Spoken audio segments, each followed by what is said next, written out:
নমস্কার, আমি সায়ন্তন আর in love with সয়েলে আপনাদের সবাইকে স্বাগত।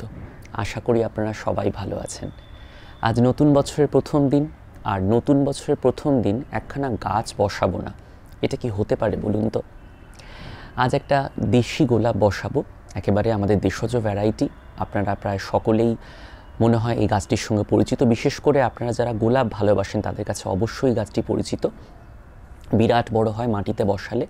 আমি কখনোই গাছটি করিনি, কাজেই যখন হাতের কাছে পেলাম ভাবলাম করেই দেখা যাক গাছটা টবে কেমন হয় বা পটে কেমন হয়। কারণ পটে আমি এখনও পর্যন্ত কাউকে গাছটি করতে দেখিনি, এবং আমার জানা চেনা পরিচিত কেউই নেই যারা বা যিনি এই গাছটি পটে করেছেন। সেই জন্য আমি একবার চেষ্টা করে দেখতে চাই, এবং যদি কোনো সমস্যা পড়ে হয় আমার কাছে সুযোগ আছে, আমি অবশ্যই মাটিতে বসিয়ে দিতে পারবো, কাজে খুব একটা সমস্যা হবে না। পুরো পদ্ধতিটার মধ্য দিয়ে আপনাদের নিয়ে যাব, এবং আশা করছি আপনারাও ইন্সপায়ার্ড হবেন নতুন গাছ বসাতে। হয়তো আপনারা আজই আর নতুন গাছ বসাতে পারবেন না, বা হয়তো আপনারা কেউ কেউ নতুন গাছ ইতিমধ্যেই বসিয়ে ফেলেছেন আজ। যাই হোক, আমি বিশেষ কোনো পন্থা অবলম্বন করিনি। ওই রিপোর্টিংয়ের সময় টুকটাক একটু মাটি ছড়িয়ে নিয়েছি, আর হাতের কাছে যা উপকরণ ছিল সেগুলো মিশিয়ে মাটি তৈরি করে তাতেই গাছটা বসিয়েছি।